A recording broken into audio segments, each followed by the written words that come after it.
Good afternoon, everyone. Thanks so much for joining our webinar today. And today it's a really exciting one. It's the virtual launch or introduction to Pearl Expeditions, which is, and specifically the Paspaley Pearl, which is due to set sail in a matter of weeks from now from up in the Kimberley. So we're really excited about that, and also very excited to have two guests with us today, the first of which needs very little introduction at all, which is Sarina Bratton, Australia's First Lady of Cruising and a pioneer in Kimberley expeditions.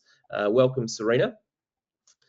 Thank you, Craig. A legend of expedition cruising, Mick Fogg, who's led over 350 expeditions, and he's joined the project as General Manager of Pearl Expeditions and also the Head of Sustainability. So we're really thrilled to be welcoming both of you, and tell us, you must have had a very exciting week with the Paspaley Pearl arriving in Darwin. Exactly, it's been a very busy week, I must say, and an exciting one. And we've just been, the crew have been working day in, day out, trying to get some of the finishing bits and pieces together, because we've been actually taking off some of the older furnishings and superfluous things, all new crockery, cutlery, furniture, bedding, bed linens, all of that have all been arriving. And so we're working back and forth between here and the ship and making sure that everything's terrific. We had the Paspaley family on board the ship yesterday afternoon, and they're absolutely ecstatic with what they've seen. So we were really, really thrilled, and because, as in their words, what they were saying is that you've really achieved like this residential feel on the ship. It actually feels like you're walking into your home, into a beautiful home, and that's what we tried to achieve. So it's been very exciting and busy. Beautiful. And of course, we all know the Paspaley family from the Pearls, but they're no strangers to hospitality either. So they've got a hotel in New York. They've had a property in Broome as well, I think, over the journey. So they, although they're new to the expedition space, they know what they're talking about in terms of offering world-class hospitality, don't they? Absolutely. In fact, the Wall Street Hotel won the best 5-star hotel in Manhattan, in New York, just a couple of weeks back. So wow, they've fantastic. been doing exceptionally well. You know, it's only 3 years old, so it's a great accolade to them. Sure is. And Mick, it's lovely to be working with you again. It's good to see you. I'm sure you've had a busy week up there as well. Can you perhaps tell us what, I guess, drew you to the project to come and work under Pearl Expeditions? And obviously, Sarina's a big part of that. But the project itself, what excites you the most about it? Well, thanks, Craig. It's definitely great to be working with you again, mate. It's been a while. No, I think look, this is an ideal project. You know, something that I really feel is the correct direction for expeditions. You know, we've all been getting bigger and bigger over the years, and kind of lost a bit of focus on what the real part of expeditions is. So I think coming back to the core of that, to exploration travel, to immersive travel, you know, small vessel, you know, maximum of 30 guests, 4 naturalists. So that's a ratio of 1 to 7.5. That doesn't exist in the industry, you know. And so having time to spend immersed in a destination, time to learn about a destination, not rushing from A to B, and a whole new suite of destinations become available because of the size of the vessel. And it's amazing. It's like starting again, and it's wonderful. It's great to be pioneering another space again. So very, very excited about it. Brilliant. And tell us about more on that technical side. So in terms of one of the things that's brilliant about the vessel is the fact that everyone can get off the yacht at the same time, right? So we've got a range of different expedition vessels that people will be able to go out on. No, okay. Expedition. You're the guru. So that's a big key to it, Craig. Be able to get everyone off at the same time, and in a really short period of time, which means we're not so rigid in our format. You know, we can take advantage of the unplanned, if you like. You know, the wildlife encounter that might happen to delay that. Oh, okay, we've found something that's happening in this remote village at this time. We can chop and change all that and allow us to utilise that lesser numbers to then be able to maximise the time ashore with the guests. So the expedition vessels, we're getting purpose-built vessels along with a combination of Zodiac so that we can utilise the benefits of both of those. So for longer journeys using our purpose-built tenders, and then for short transfers to shore using our Zodiacs, which is great. And being able to spend more time with guests ashore and into the immersive experience.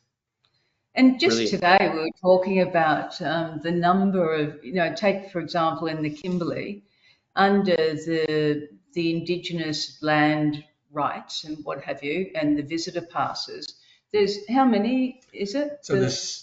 So what's happened now is every location on the Kimberley that's controlled in traditional owner land, like the 64 destinations that are allowed to be visited by commercial operators. Now, of those 64, 78% of them are not available to anything but the boutique market. And we're in that boutique size class. So you imagine that we've now got, almost 50 new destinations to explore in the Kimberley. Wow, and that's And key. that's the boutique size class.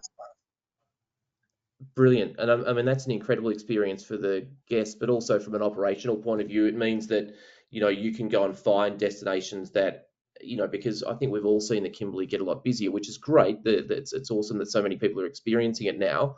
But when you think about those big ticket items, and which we'll visit as well, like King George and the Lassipedes and Montgomery Reef, but it must get to a stage now where you've got to juggle the time that you can spend in them because there's other vessels wanting to get in there. So to be able to go to areas where there is no one else must make it, from an operational point of view, must be a great thing. Oh, it's a fantastic thing operational, but it's just an exciting thing. Go off back exploring in those areas, and the state-of-the-art vessel. This is the key. We're going to have ability to create our own bathymetric charts. Go into areas safely. Kimberley with 14-metre tides can be a handful at times, but a vessel this everyone talks state-of-the-art. I mean, we're 2021. We're only 4 years old. Add that to adding in experienced captains, adding in ability to map the sea floor in real time with our tenders is an amazing thing. So we can successfully and safely enter into those uncharted waters, and that's a game changer. I think that's a good word. It's a game changer. I think Brilliant. another thing that's great too is when we talk about game changing is that with such a small vessel, with just a max of 30 guests, is that we have 2 restaurants. We have one indoor restaurant, which will primarily be used, we believe, of an evening. And then we've got our outdoor restaurant, and both of these can accommodate 30 guests. And so we can have breakfast and lunch outdoors, you can have dinner inside. And for a little vessel to have 2 restaurants that can take all the guests is almost unheard of. And added to that, where we've got balcony cabins with 50% of the staterooms, it's setting a new standard within the boutique sector of the industry. It sure will. It's honestly such an exciting project. We might just have a look at some of those other key features. Just bear with me, and I'll scoot through this presentation for a moment. And Mick, we might then go back and actually look at one of the. Obviously, we're spending 6 months in the Kimberley each year, so we might actually look at some of those. Or an example of one of those itineraries so you can sort of point out specifics about what might be different going on a vessel this size and this state of the art, as opposed to how people might have done it before. So if we look at some of the key differences, here's a deck plan of the ship there, Sarina. So you rightly pointed out that all of those blue cabins and the orange cabin there have all got their own balconies in those suites, and some of the other features. So people, sorry. So we're just actually we're looking across at the ship from where we're doing this at present, and we can just see all of the outdoor furnishings are being loaded onto the ship as we speak. And the truck came up from Melbourne, just arrived a few days ago, and so all of those furnishings are being completed up there. The jacuzzi, the people have been talking about how many guests can it fit into the jacuzzi. Comfortably 10. And right next door to that jacuzzi is a new bar set up as well as then the sun lounges out on port and starboard. The balcony cabins, of course, which are terrific, and they just lead straight back to the outdoor restaurant. And so it's all nice. Everything's nice and handy. You've got it basically over 2 levels. And you can see on that lower level there is the ocean dining lounge and bar as well, and the staterooms that run through from there. So she's very Brilliant. easy to get around, and an enormous amount of opportunity to find your own niche there if you so wish. Absolutely. And in terms of the destination, so we spoke, Mick, a little bit about the Kimberley. There'll be 10-night voyages from the Kimberley, but these will be again a little bit unique in that we're staying completely in Western Australia. So we're obviously having the final finishing touches put on Paspaley Pearl as we speak in Darwin, being a major international port. But then the Kimberley operation will be entirely in Western Australia. So there'll be some Broome to Wyndham and also some 7-night Broome round trips, won't there? Yeah, absolutely, Craig. And I think the great thing about doing a 10-night itinerary, Broome to Wyndham or the other way around, is you get exposure to the East Kimberley. You know, some of those iconic destinations that are out that way, you know, like the Ord River system, you know, the Bungles, you've got El Questro. So that starts to open that up. And we've seen I think it's only been the last few weeks they've announced, Nexus Airlines are now doing a flight into Kununurra as well. So there's more choices of getting in there, which makes it easier for the client to come and join the vessel. But I think it's good to have that East Kimberley component that most people just miss, you know, particularly going Darwin to Broome.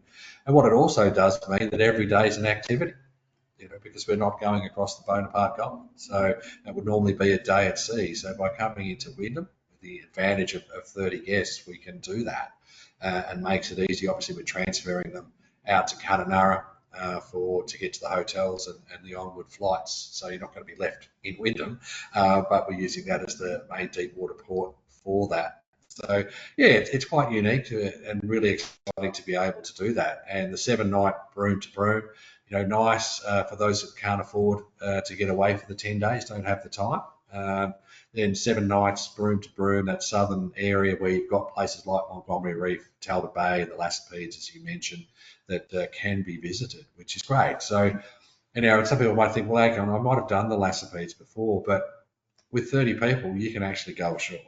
You know, you're not stuck in a Zodiac. You can go ashore. I didn't realise that. Yeah. So that's a great insight to have. Less than 30 people on board. So, and places like Montgomery Reef, we can do with 30 people. We can do the incoming tide scenario, which is wonderful. That's an experience that, you know, in going to the Kimberley for 20 years, when I first did that 2 years ago, it was mind blowing. It was just a remarkable experience to see that volume of water come in and flood those islands. There's nothing else like it in the world. Brilliant. And one of the questions I know people will have, one of the questions I have, and actually I should mention that as well. We do have in the GoToWebinar system, there's a chat box, so people are more than welcome to submit questions and things, which people are already doing actually. So Ross Quigley, hello Ross, has asked about the restaurants. So we've covered that there's the two restaurants, but are there 2 different menus, Sarina? Yeah, so it's very, very different setup. So when we're using the outdoor restaurant for breakfast and lunch, it'll be more buffet style, but we have a live cooking station. So one of the chefs, excuse me, we have 3 chefs on board, and one of the chefs will be out there cooking. So there'll be daily specials or cooking whatever you wish. And then sometimes we'll also use that outdoor restaurant of an evening, depending on what the weather's like.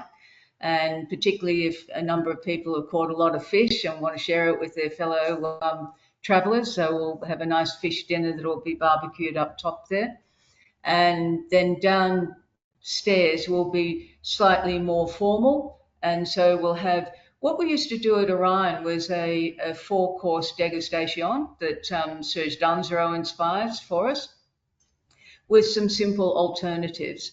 And so there's normally 2-3 different alternatives, but with our suggested 4-course menu. And part of that is that we found that by having this high quality structured menu, most people were choosing to use that, and our waste went from here down to here.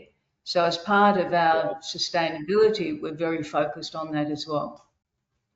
And you mentioned the fishing, so that's a great way for someone to become the most popular guest on board to throw out a rod and catch dinner for everyone.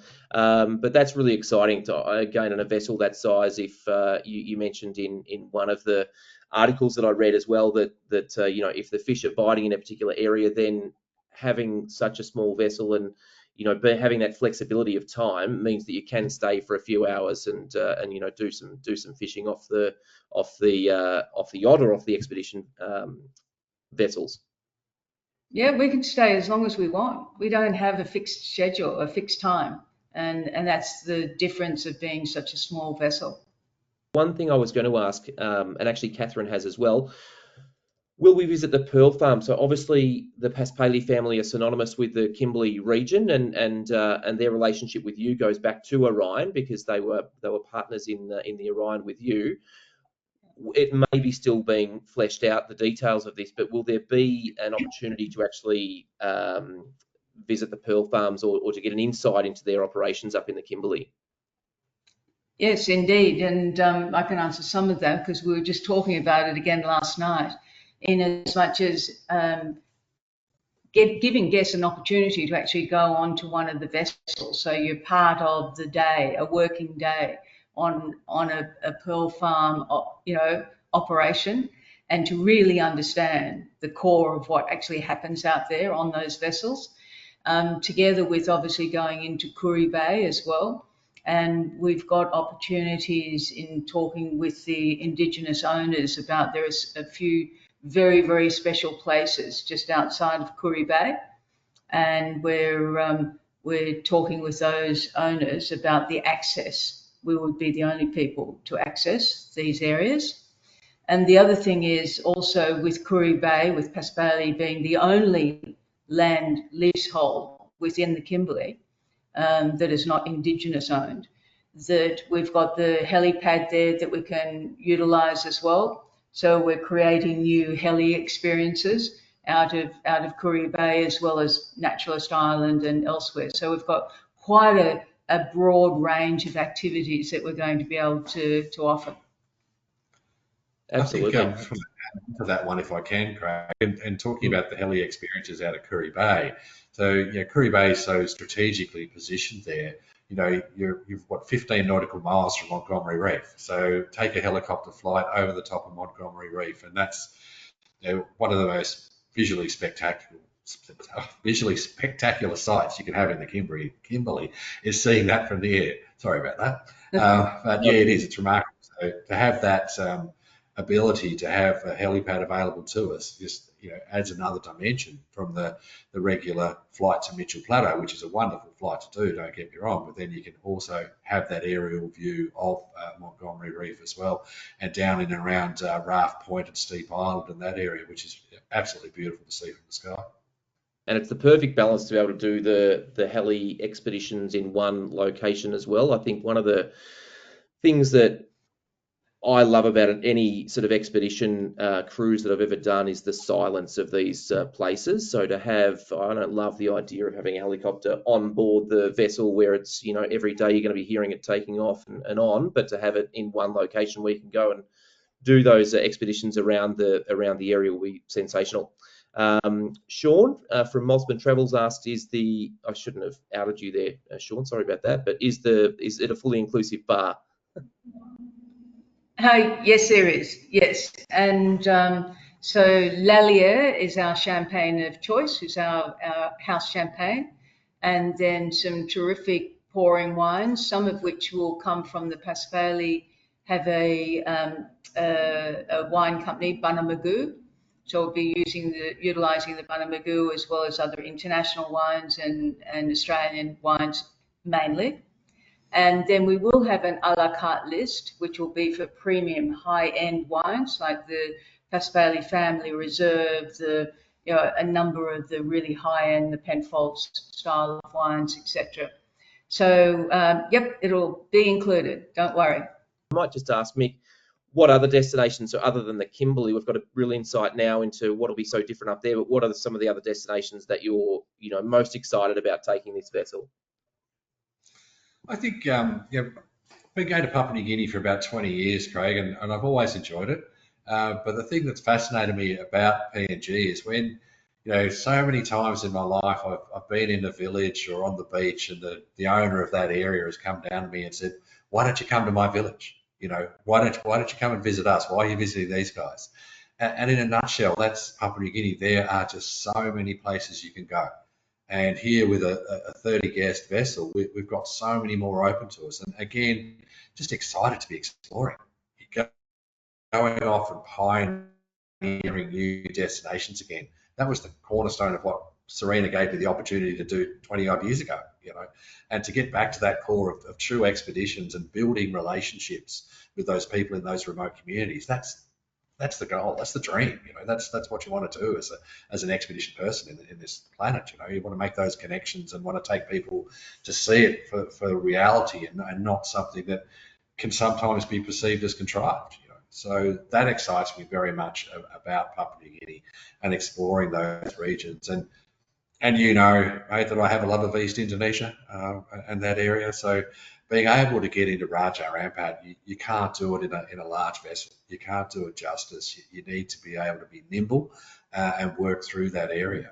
So for us, the West Papua Coast, going through and being able to provide guests with experiences in Eastern Indonesia like we do in Saleh Bay and the whale sharks.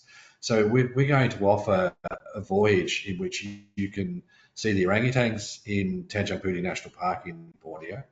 You can see the Komodo dragon, and you can snorkel with the whale shark, all in the one itinerary. So it's 3 massive ticket items that you can do. Yes, please. Yeah. And so, go back to Komodo. Like, we spend 2 days in Komodo. I did a family holiday a few years back, and we were there for 7 days. I could spend 7 days in Komodo National Park and never do the same thing twice.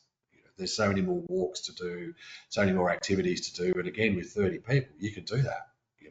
There's places you can go ashore and have your, beach barbecues. You can have sunset drinks on the shore. All those things that this opens up, and that's the most exciting thing about this. It's just we're redefining what we've done in a different scale, and the boutique market is right where the sweet spot is. Absolutely. And one question actually that came up a little while ago, and this is a perfect time for it, because with Raja Ampat, people that are into diving in particular are going to be so drawn to these itineraries. So is diving going to be available? So we'll have equipment, but there'll also be a dive master on board those particular itineraries. Correct, Craig. Yeah, so we will have a compressor on board, dive equipment on board, and certified dive masters on board. Yep. So we won't be offering things like, introductory dive courses or any sort of training. So anyone that wishes to dive, we'll ask for an advanced qualification because of the area that we're traveling in. So, but that'll be all part of the ship. We won't be using, I won't say we won't be using outside people. We'll certainly be using outside dive guides to ensure that we are, for our first time in there, going to the right places. So we'll use dive guides, but we're not going to be, fixed to using, a dive resort or anything like that, if that makes sense. Sure does. We've also got a question from Sher Roscoe, Virtuoso Cruise icon, Sher Roscoe. Flight access into PNG, that's something we're working on right now, I believe, Mick? Or that So might be flight access into Madang? Yeah, well, for the Papua New Guinea departure. So, yeah. So we chose Madang because of the commercial airlift that's available there. And we're also partnering with Crooked Compass for looking at way we could do pre and post itineraries there for for flights if people want to come in and spend a couple of days either side of that, and also dealing with the transfers as well. And also we've been given just recently an opportunity to look at some charter flights, but it's probably a little bit premature at this point until we get operational there and then be confident in the consistent numbers to make sure that we break even on those air charters. But that's why on all of the itineraries we purposely chose to have commercial airlift ports that were the turnaround ports, because it makes it easier for our guests to get to and from the vessel. Thank you. And just to finish up, one question, are the expeditions available to book now? Yes, they sure are. So we'll share, well, the email address actually is concierge@pearlexpeditions.com. And in the follow-up email, which will come out over the weekend, we'll also share the phone number that you can call now as well. And Simon's asked what the average nightly cost is. Obviously, that'll vary, Simon, but roughly I've been saying 2,000 Australian dollars per person per night is the average nightly cost of any of the expeditions. So if there's no more questions, I think we've answered everything at this stage. Thank you both for joining us. I know it's such a busy week, but we were so keen. And sorry, I had to change the curtains there. The sun's coming up in Amsterdam, so we're all over the place at the moment. But we were so keen to sort of spread the word and talk about this incredible vessel that's just arrived, and these expeditions that we'll be able to travel on in how long is it, Mick? Around 6 or 7 weeks or something. About 6 or 7 weeks, absolutely. 31st of July. Exciting. Yeah. Sarina, thanks for joining us. Craig, and thank you, everybody, Cher and Ross and Sean and whomever else may be there. Thank you very much for listening to the first trade webinar for Pearl Expeditions, and we look forward to working with you all. Thanks, guys, and thanks so much for joining us. Have a great weekend, everybody. Thanks. Thank you. Bye. Bye.